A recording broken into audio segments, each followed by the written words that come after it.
find something more, I still can't retain it though. But with no further ado, of course, here's Dr. Aruna.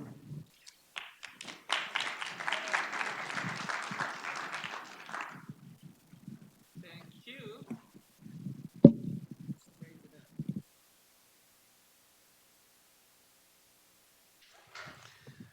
All right.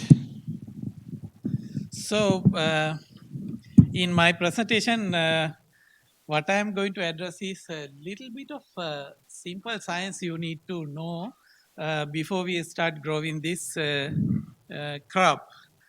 Um,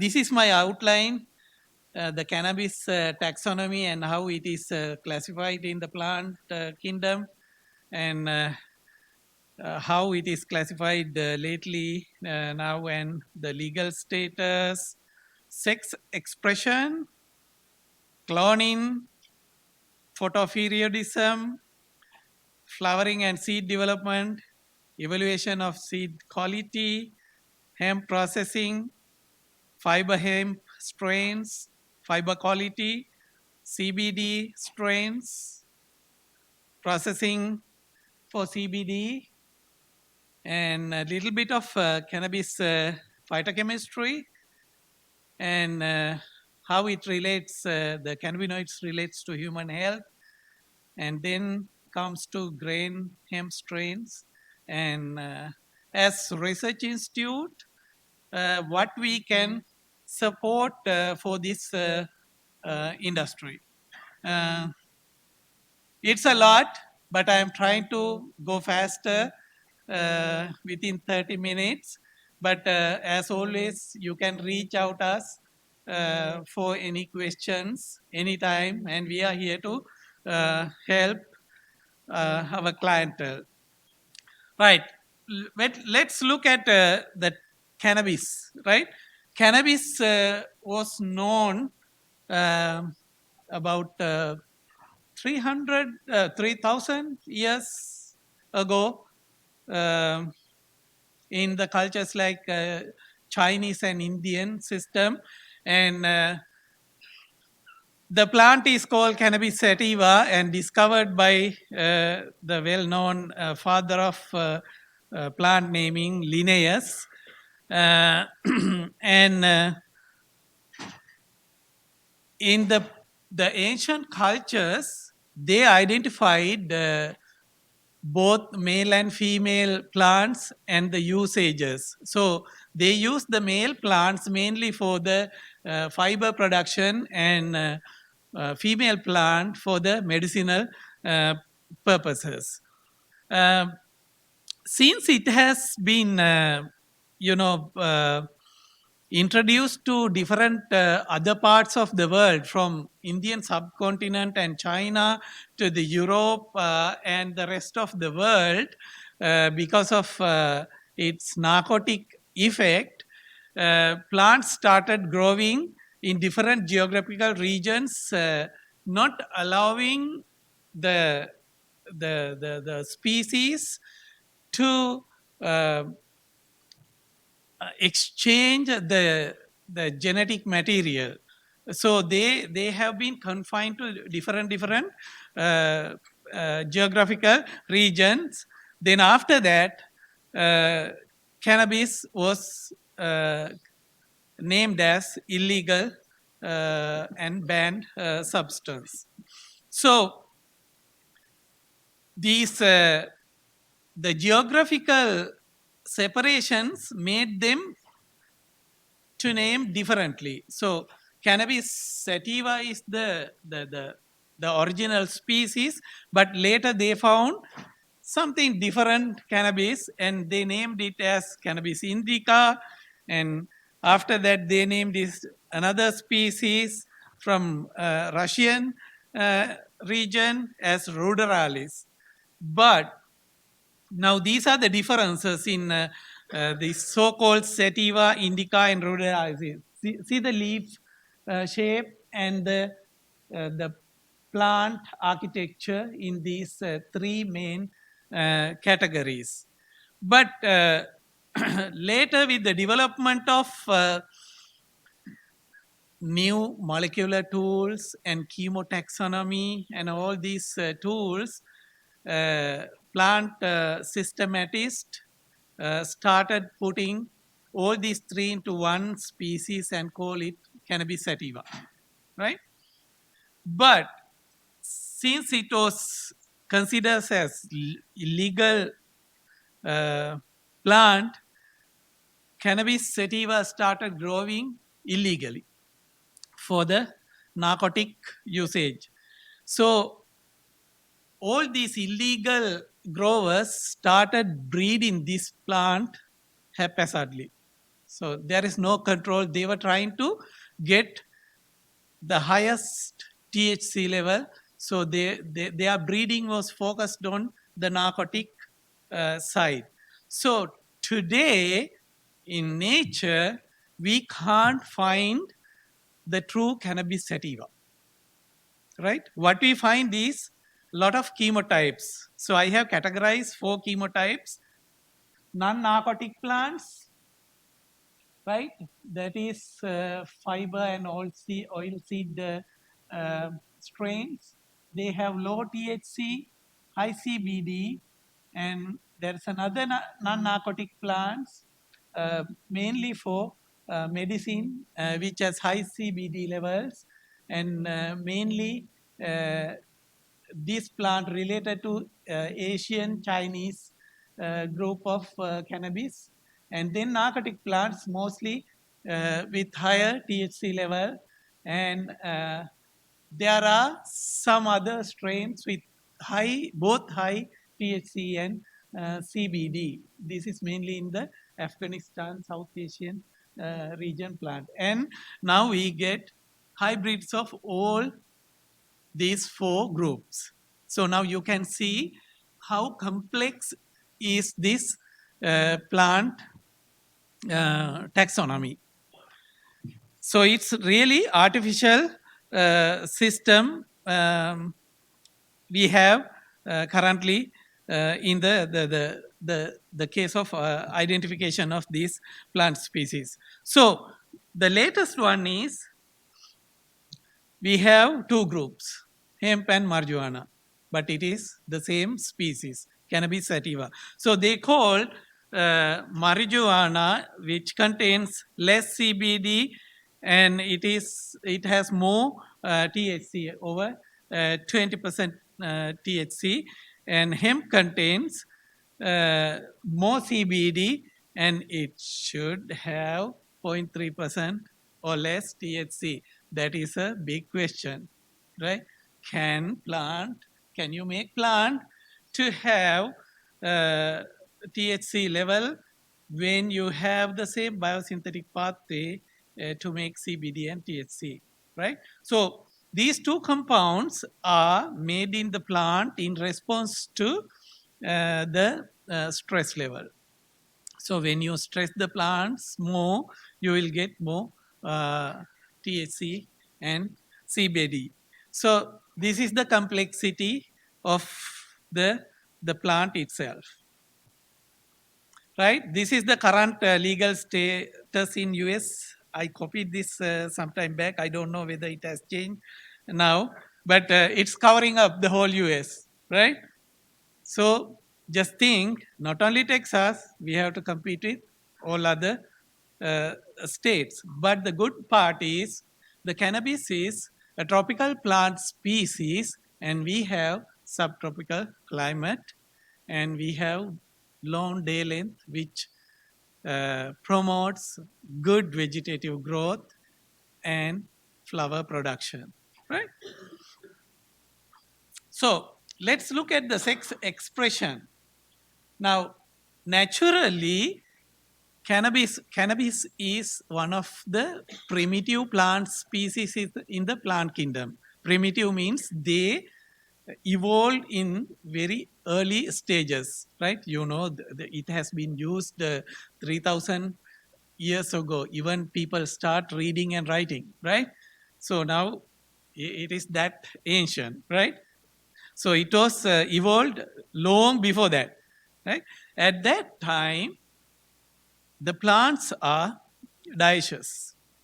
Dioecious means they are male and female flower sign separate plants, right? And their chemistry is different, right? So in the ancient times, they used male plants for the fiber production and the female plants for the grain and some fiber and also CBD. So you can see the difference of male and female plants when you look at the flower structures, right? And and this plant is wind pollinated, so you can see the male flowers has the pollen sacs. They are attached with a very tiny stalk, so they can shake in the wind and release the pollen. You what I did. You can see the pollen out in the female plants. This pollen can uh, carry by the wind for miles and miles, right? So I remember Hannah mentioned about the cross pollination issues when you grow in Texas fields, and we don't have pollination, I mean pollen barriers, natural pollen barriers. We have flat land, right? Ranches, which will very helpful to take pollen for hundreds of miles, I'm pretty sure, right?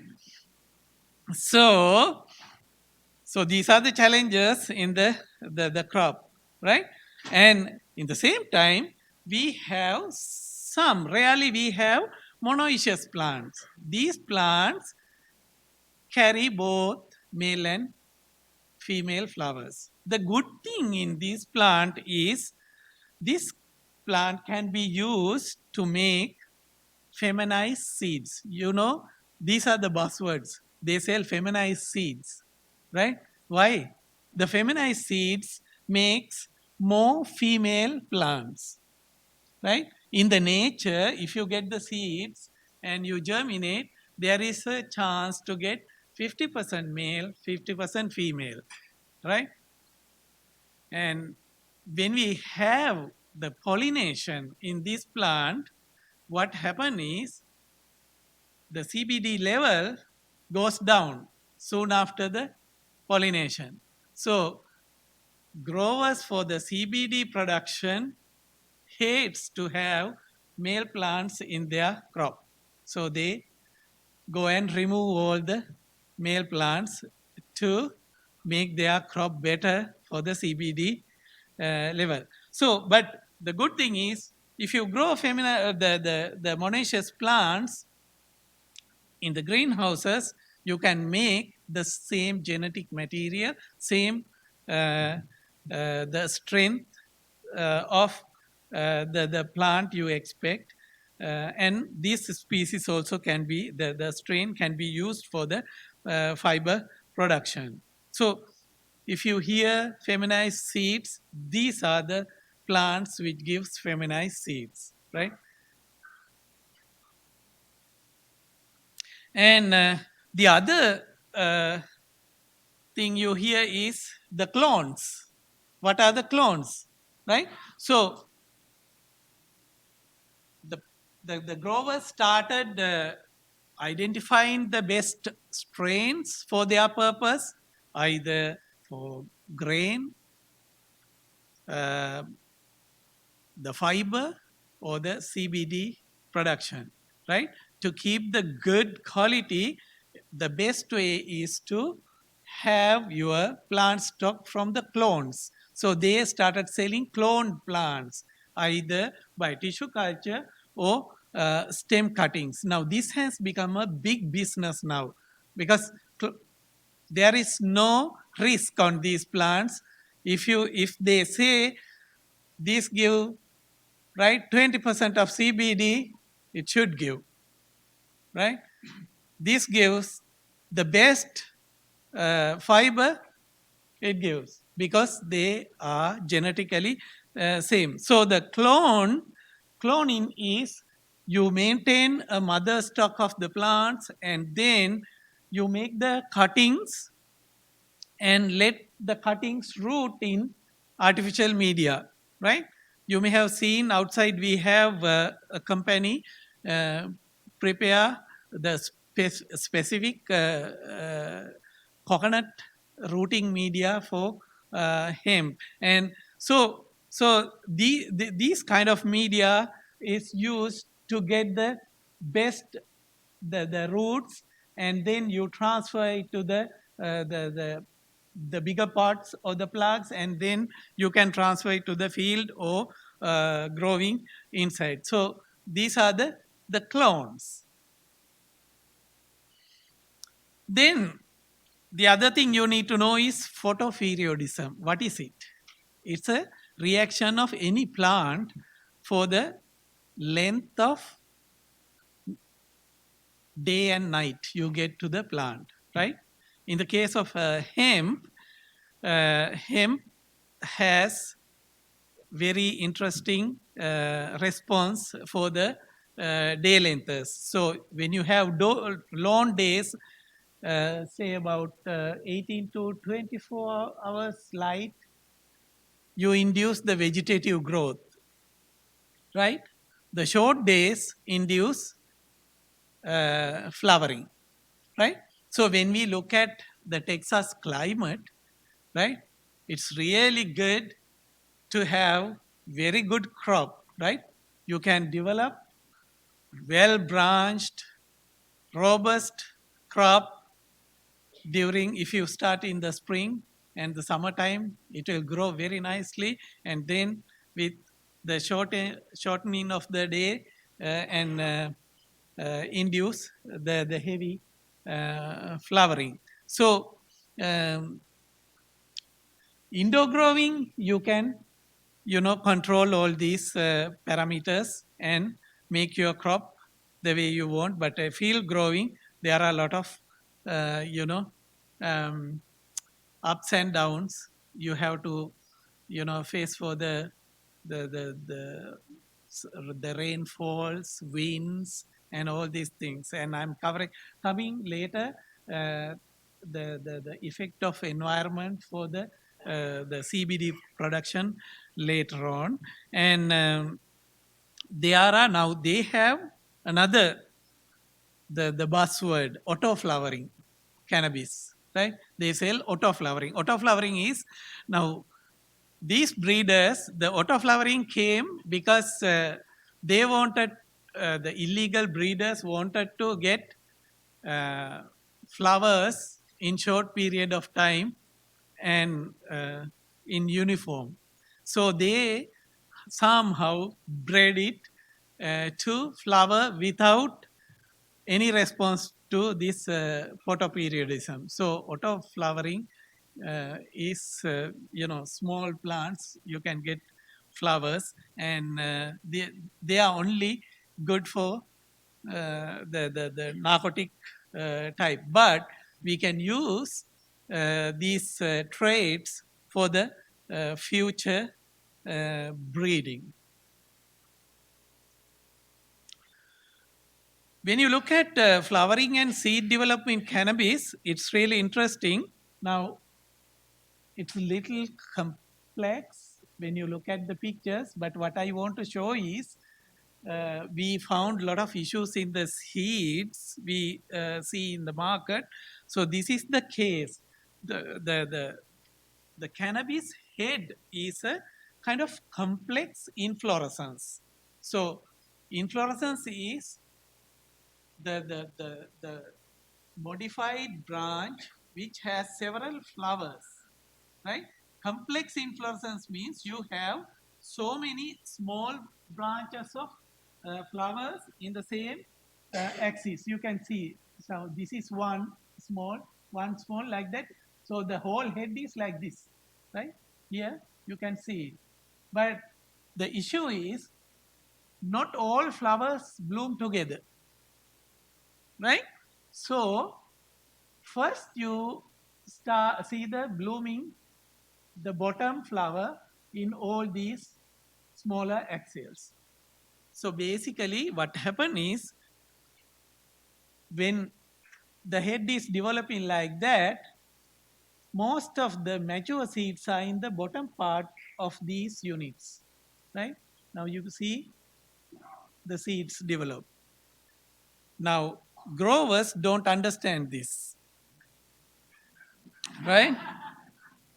So this is what happened. Now I worked with I don't know whether Shonda is here now, and she'll be presenting later on. We are working with a Portland farmer, and she complained me that she got uh, 24,000 worth of hemp seed, but the germination is very low, right? I look at them, and this is, sorry, this is how it looks like, her seed, right? Can you imagine what happened here? Now, the seed harvesters, what they do is, when they see the mature seeds in the head, they chop the heads and process and sell it as pounds, right? So what I want to show you is the simple science there. Now you see these green ones, right? These are not developed seeds. They are immature seeds. So they never germinate. Or if it germinates, it can't give you healthy plants, right?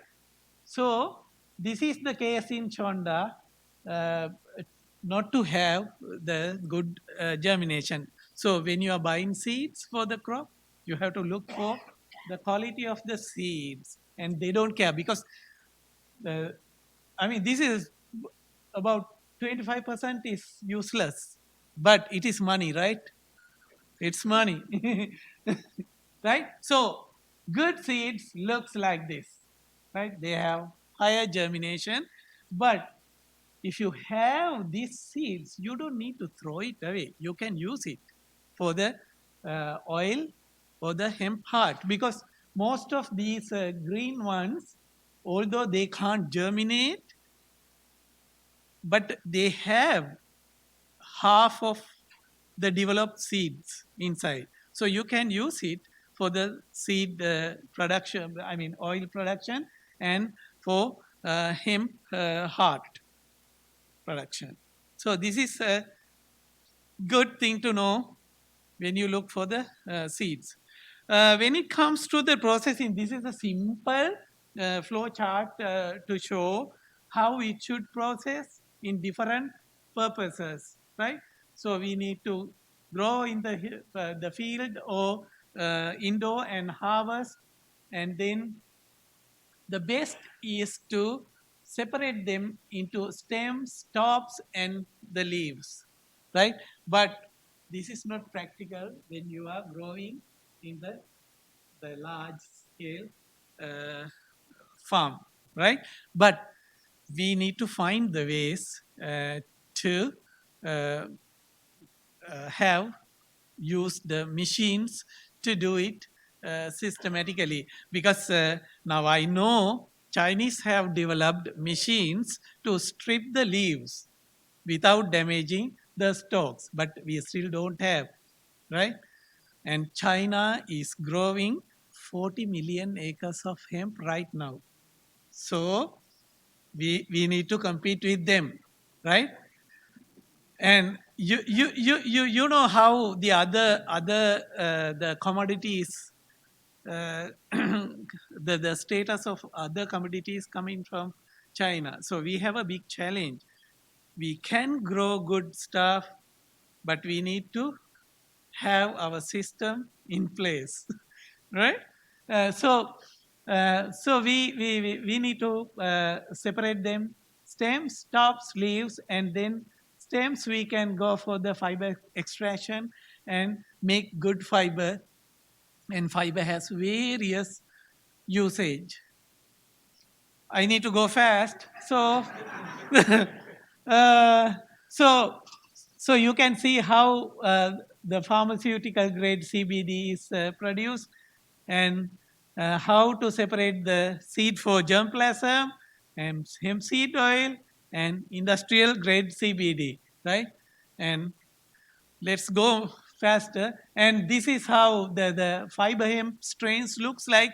They are very tall and they have very small inflorescence or the flower heads, right? And fiber has in all three strains, but fiber strains has better the fibers. All the other two also has strains, but most of these CBD strains are not producing good fiber, you can see, and grain strains have very good fiber, but it is not better as the real fiber strain, right? So jump into the cannabinoids.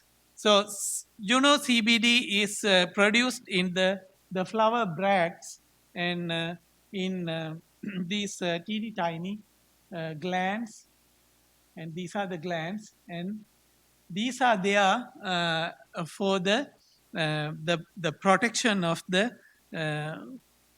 inflorescence. The plant is producing it to for the protection, because uh, it doesn't need to attract pollinators or anything, because the plant is pollinated by wind. So it is always to prevent from the herbivores and from other environmental elements like UV and all that, right? So most of the cannabinoids are produced in these teeny tiny trichomes.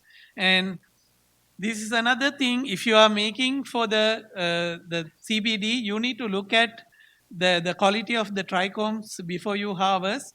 And so when the trichomes are young, they are like this. You have very transparent trichomes, and then it will become kind of hazy later in the middle stage, and when it is late it becomes brownish, and this is the best time to harvest for the CBD extraction, right? And also these the trichomes are very sensitive for the physical contact, heat, light, oxygen, and time of harvesting, right? Even the high wind, right? Brushing the heads each other can break down the trichomes, and you can lose the density of the trichomes in your hemp heads. So these are the issues you need to consider when you are growing. So wind barriers, and we have hurricanes and all this stuff, and most importantly, these heads are, when you get high rainfall, very good places to accumulate water. Then you can develop fungal growth and all that. I'm sure my colleague Peter will discuss all this in later. And processing, you need to, when you are processing for the CBD, you need to minimize the handle.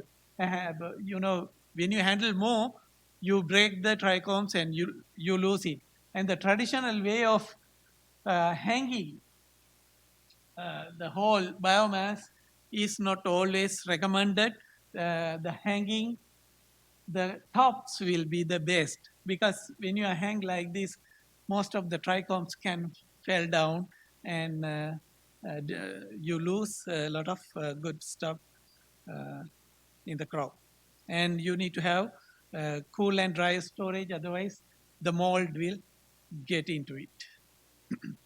And in extraction, before extraction, now most of people, what they do is they cut the crop and put it to the carbon dioxide extractor and extract it. But you will get a lot of other uh, uh, chemicals like yes, I'm moving. But this is most important, right? You can separate the trichomes alone and extract into a very good quality CBD.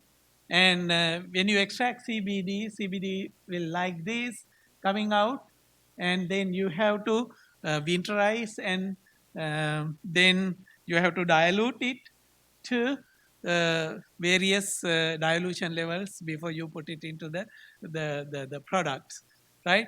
This is the cannabinoid, the phytochemistry, just to let you know, because they are always found in the flower, the trichomes as acids, and you need to heat it to make it into the active cannabinoids. And this is the endocannabinoids. I'm sure we can discuss later on. This is available in the web also. Endocannabinoids are in our body naturally, but we are talking about phytocannabinoids, which is found in some other plants also, but it's more in cannabis, right? So I will stop here. This is how the cannabinoid system works, right? Let's discuss after this, right? So the grain herb strains are there. So most importantly, we are here to help you in research, right? Bring us the problems, we will find the answers for you. Scientists are here to help you guys. Good. Come Thank on, you. give him a good hand clap. Wonderful, wonderful, wonderful, wonderful. I know that you all were listening, and some of you just understanding where you're at.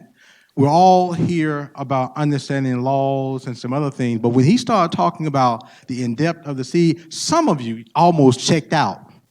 Because you're saying this is too much for me to really understand. All I want is the beginning of the product and put it in the ground and the end product, right? But that's why it's important for him to share this, so you can understand that sticking it in the ground and getting it out, you need to understand some things before you can pull it out. Otherwise, like I said, you cannot call me. You will not find my number, none of them. If you grow it and you have a 5, you do not call me. I am not bailing you out. Dr. Williams not going to give me no money to get you out, because it's all federal dollars. And we all go to jail. But we have here now next is Peter Anderson. Look, Peter, Yes, sir. 30 minutes. 30 minutes. I know. Then we're going to eat. Oh, Hey. I forgot. I'm going to give him 2 more minutes. I was told that when he's done, before we break out for the lunch, that they want to take a picture. So they want all of you all to walk up front. Man, it's going to mess up the time. All you want to walk up front so we can take the picture. So those who want to take a picture can, and those who do not, of course, don't have to. After you finish, just give a minute to Andra has Website for the presentation. announcement. Good afternoon. They'll get it to you. I just realized that the timekeeper understands soccer because she's very good at giving yellow and red cards. But I know I am the one standing between you and lunch. According to my cell phone, it's 12:06. And I submit that you should not stop me until it's 12:36. Okay? That is just my plea to you all. Okay, so what I'm going to try to do is talk about production, because I'm sure most of you here are either producers or you have land and you want to produce a hemp. So what I'm going to do is talk about some current trends, production trends, look at some kind of potential production systems that you can use, and what considerations, what to worry about. If you're already a producer, some of the things I'm going to be talking about will not be entirely new. But if you're a new producer, they may be new. And then look at some US results, some work done in the US here. Most of the work that I have seen is done in Canada and some other places. And talk about some of the things that any grower would contend with: weeds, pests, diseases, right? And adverse weather conditions. Now, Aruna already touched on some of these things that I wanted to talk about. So there is going to be some kind of overlap a little bit. So when you look at this graph over here, this is the year, and that's the acreage grown. So what we have seen from 2016 is what? An increase. Okay? So it means hemp is really getting popular. But who are the players? Guess what? Montana, Colorado, they are the big guys. Kentucky, North Carolina, and then the rest follow. I don't see Texas on there, right? Okay.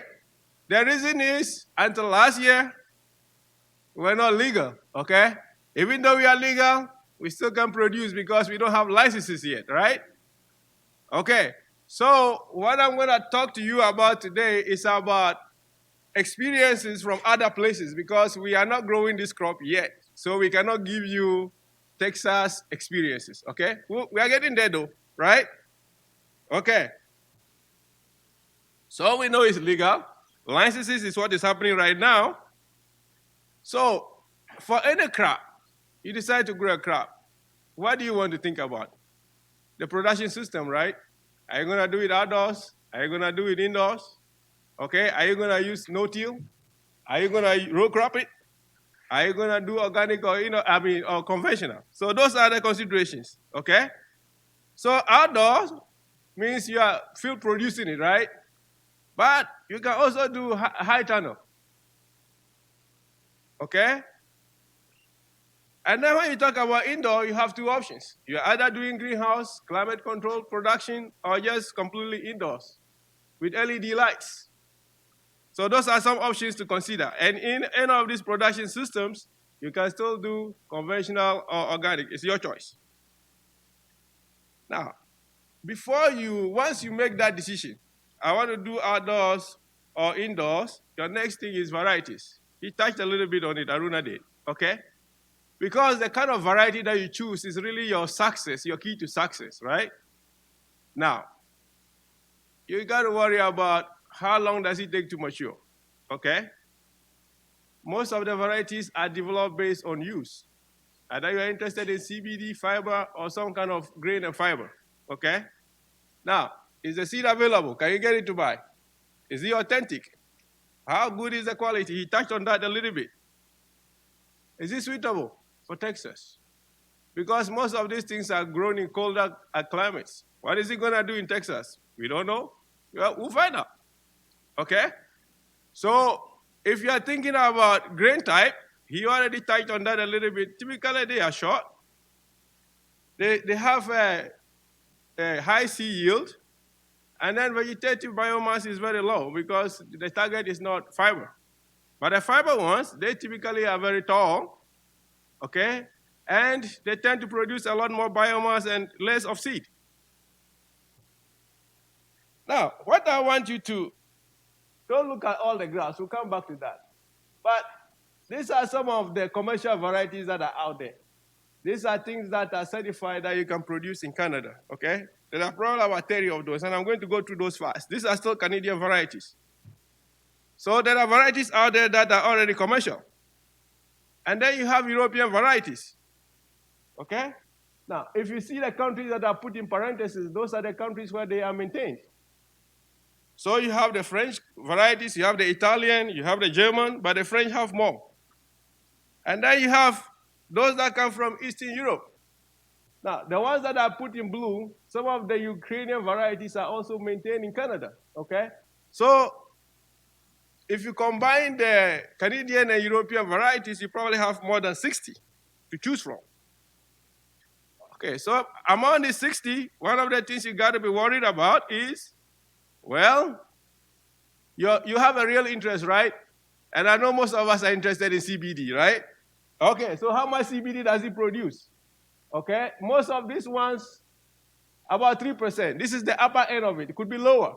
Okay, in terms of biomass yield, if you're looking at biomass, yield, that's your blue thing there. Okay, so that tells you that THC, this scale is so low, these numbers are so high, and the THC is so low that it doesn't show. But the next chart will show that.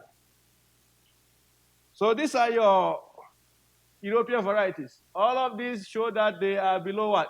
0.3%. So if you get any of these sources, at least you are guaranteed that you are getting the right stuff. Not the ones that will put you in jail, though. All right. Now, these are the Canadian varieties here. All of them also show that they are about, in the right ballpark. 3% or below. Okay? So the next thing you do is, once you settle on the idea of variety, the next thing is, well, how are you going to establish your crop? Are you going to use seed, or are you going to use transplants? Okay? Now, I've seen from several different sources that those that do CBD operations, they like to use the transplants or the clones, right?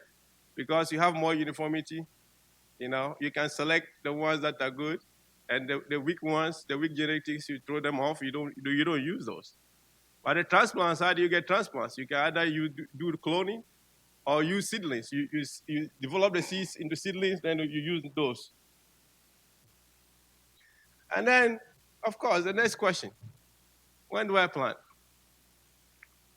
What is the seeding rate? These are things every row cropper worries about, right? And the question is, it depends. I know a lot of producers don't like to hear it depends, but that is the truth. It depends. It just depends on where you are. It depends on how comfortable you are taking risk, because if you go early and you have a cold snap, guess what? You lost money, right?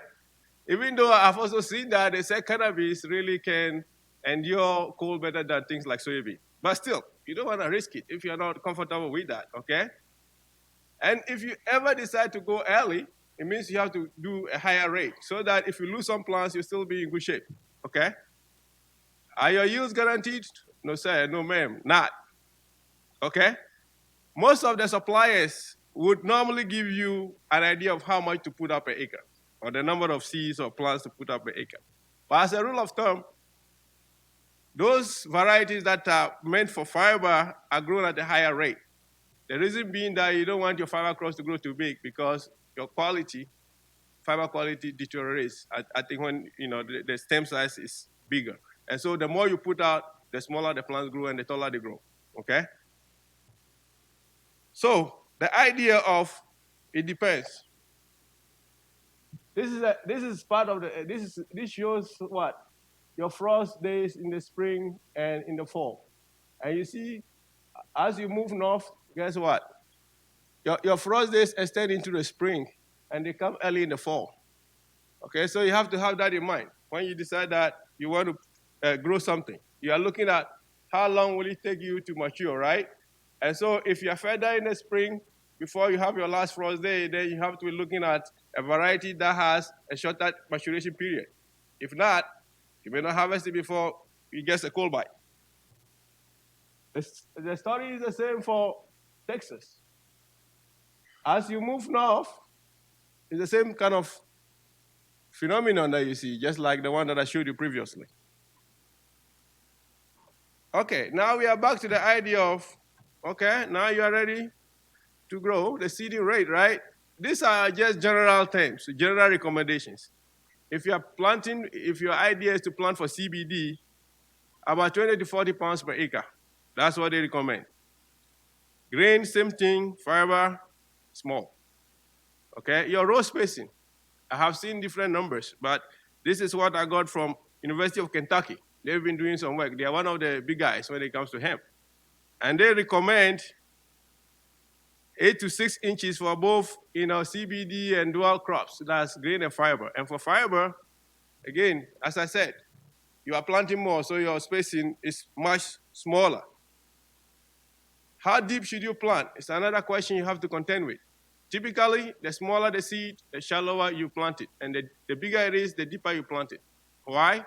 It takes energy for the seed to come out. Until the seed comes through the soil surface and starts making its food by photosynthesis, that energy comes from the seed itself, right? And so a smaller seed that just does not have enough energy storage in it to go, through the soil if you plant it too deep. That's why. Now, when you are considering how much to put into the soil, to plant, you have to factor in a mortality rate. They recommend 30%, but I'm going to show you some data that will suggest that it could even be higher. It could go up to 90 or more % mortality rate. Okay? So this thing here, this link here, it will lead you to a hemp calculator. So if math is not your deal, and you don't like messing with numbers, you just plug your row spacing and it will tell you how many plants or seeds that you need. So that will make it easy on you. And anytime you are planting seed, anytime you buy seed, and you probably know this, you are considering pure live seed, okay? So pure life seed, you are assuming it is the amount of seed that will give you 100% germination, taking into effect other stuff, because there are other crop seeds, there are innate material and all kind of other things that is not supposed to be in there. But the seed bag will normally state all that, so you need to take care of note of that. Now, back to the idea of how much you put out, okay? This is the seeding rate. So for some of the Canadian varieties that I showed, your maroon bars tell you, how much you need to put out in terms of an acre. But they also tell you how much 1,000 kernels of the seed would weigh, and that's that. So that's what that chart shows you.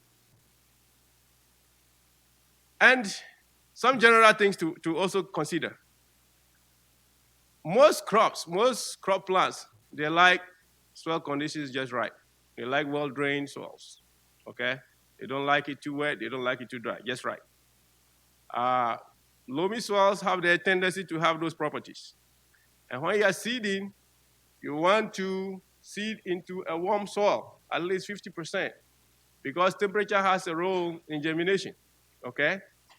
And then you want your seed bed to be very firm, because if you put seeds in there and they have air pockets around them and there's not a contact between your seed and the soil, guess what? It's not going to pull in water and it's not going to germinate. It's going to sit there forever, okay? You don't want excess moisture conditions because they just don't like that. No, the roots will suffocate, essentially, because they can breathe. They need to breathe some. Just like us, right? We need air, right? They do too. And you don't want compacted soils, because compaction also just stresses plants out. They can germinate very well. Now, in terms of water requirement, some research in Europe shows that you need about 19 to over 27 inches of rain per season for the growing season. And to produce 2 pounds of dry matter, okay, you require 79 to about 132 gallons. Now, if you read from other sources, they tell you, it doesn't require fertilization, it doesn't require a whole lot, you can grow it on marginal lands. But for the bread ones, I think they are pampered, so they like something different. They like a little bit of TLC, is it TLC they call it? All right, so this slide here, what I'm trying to show is this. If you're already a row cropper and you grow small grains, some of the equipment that you have already, you can kind of rig them to help you plant your crop. The only thing you have to be worried about is you don't want the pressures in your manifolds to be so high that the seeds will crack, because then you damage the seeds, right? So you see here that if you have some kind of depth control wheels, that is to help have contact with your soil, right? And then the kind of equipment you use, if you have bigger ties and 3 of them, it reduces compaction. So these are some things just to consider in case you have the land and you want to go really big, okay? If you decide to do transplants, Aruna already touched on that, so I'll just skip this. So you take essentially plants from a mother plant and then you make plants by cutting. That's another way, right? So this is from Shonda's farm. Aruna mentioned Shonda. So they use seedlings, and they essentially just created their own seedlings. They didn't use cuttings. And the row spacing they used was 48 inches, and they spaced the plants in between the plants. I put 48, it should be 36. Okay? So total, you get about 3,500 plants per acre if you use that method. But if you are using transplants, now, there are machines that do transplanting, but for the most part, this becomes your best tool here. So you must have some labor to do that. Now, in terms of fertilization, these are some recommendations, okay? Nitrogen, you are looking at 50 to 100 pounds per acre if you are doing CBD. For grain or dual-purpose crops, you are looking at 100, and then fiber 50, okay? For phosphorus and the rest, they are about the same. Now, because the agronomics of this crop is still not well understood, what people recommend is look for a good corn land, okay? And put in the inputs just like you do for corn. So if you're targeting, let's say, 200 bushels of corn, right? Treat your hemp plant as such. That way you would maximize your yield that way. And again, just like I said, if you don't like math, you don't like numbers, and you want to figure your calculations out, there are fertilizer calculators online. You just go in, plug in your numbers, and then it will tell you what amounts you need to apply, okay? Now, when it comes to harvesting, again, the technology is not well developed. So what I have seen is that people try to they rig what they already have and make it work for them, okay?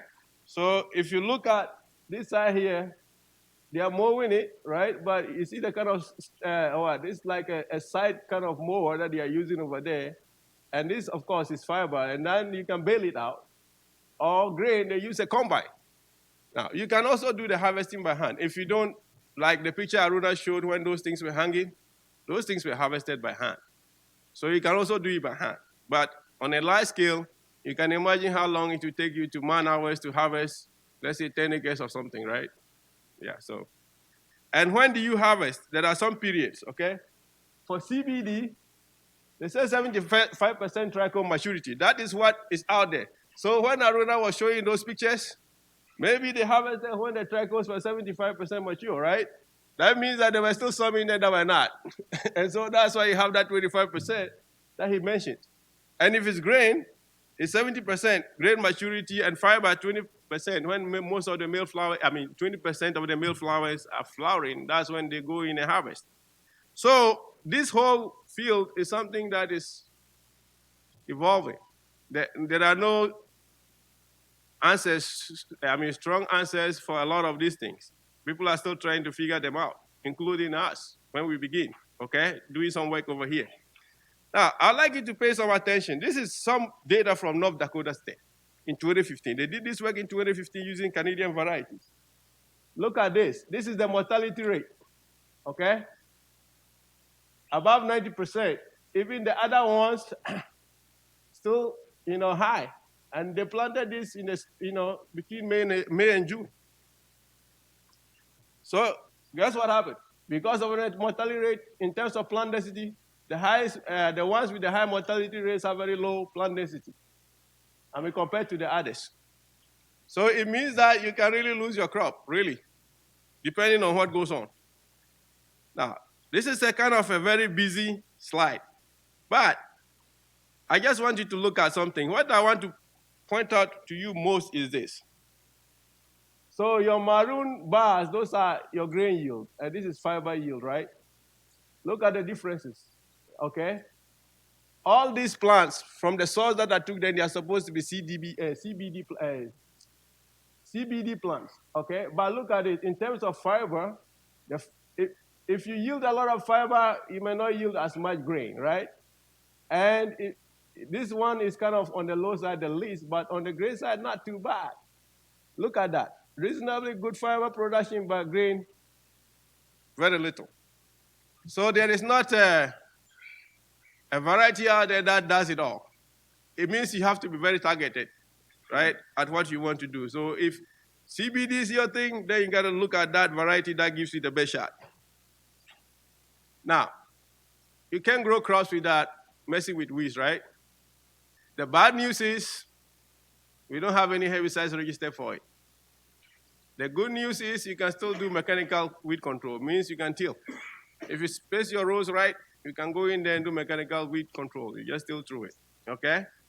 Now, in Canada, however, they have one compound called Asio 2, and it's a DuPont product that has been registered, but the problem is it only controls grassy weeds, nothing for broadleaves. So it's still not, a full solution in itself.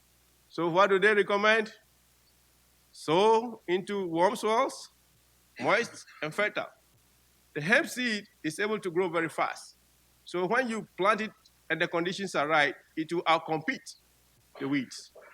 And the other thing you can do also is to increase your planting density or population density, because what happens is that you have more, they grow faster, they close canopy, they prevent the weeds from getting light, and then they kill them that way. And of course, you always have to, use your good old cultural practices, right? Crop rotation and the like.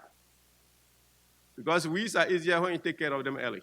If they grow too old, they're more difficult. You don't want them to go to seed, because if they go to seed, they're just increasing the seed bank in your soil. Insects and pests, a whole variety. Bad, right? All the categories, right? The ones that chew on the leaves, the ones that suck fluids from the leaves, the ones that attack the flowers. Of course, birds and deer. I guess the deer too, they don't mind getting high sometimes. So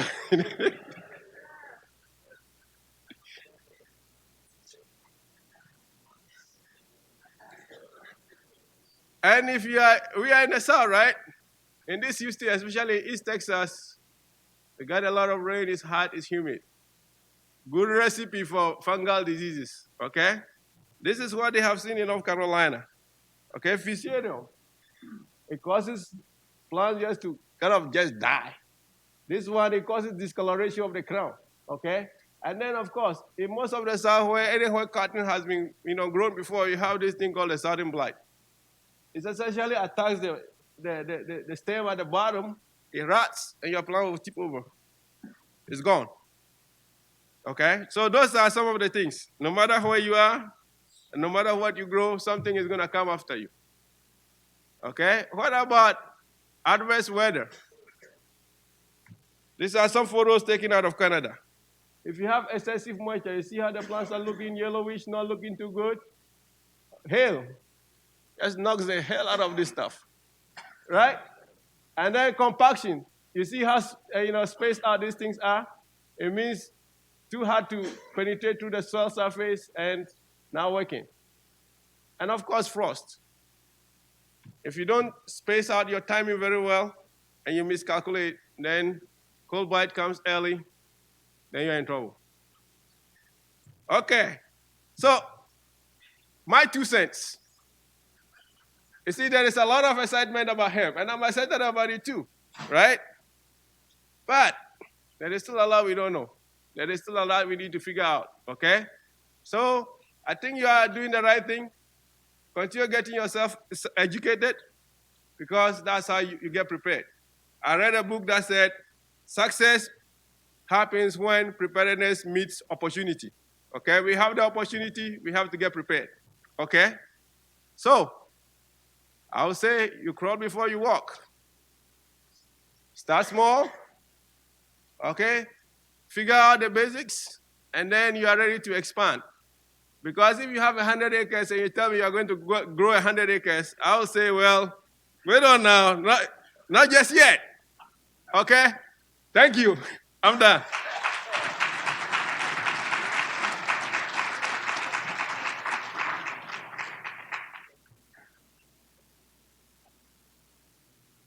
Oh, good.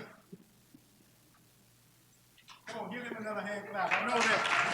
I know that y'all enjoy that. Andrea has an announcement to make, but before they were telling me that this is going to be lunch. After we're going to come up here and take a picture. For those who want to take a picture, we're going to actually go out and I think they're going to be directing us to eat for those who paid to eat. Anyone is in here hungry right now? No one's hungry. Have you? Are you full? I can get you full with some of this. Oh, I can get you hungry with some of this. So, but she's gonna make an announcement, and we're gonna actually move out.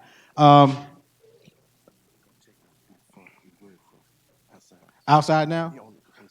You're gonna take it? Okay, so the location has changed from in here to outside.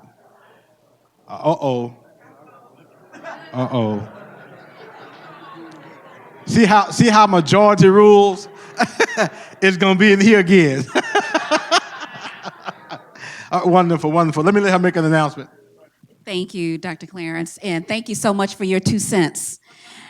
Because we need everyone's 2 cents, meaning that it takes all of us to be able to do what we're planning to do in Texas on hemp. And we are with Texas Hemp Harvesters Association with an honor of being here, and thank you for having us here. And you matter. So just by a quick show of hands, how many Texas Hemp Harvester members do we already have here in the audience here? Awesome. So we want you to connect with myself or Hannah or Preston or Eva. Nathan is here.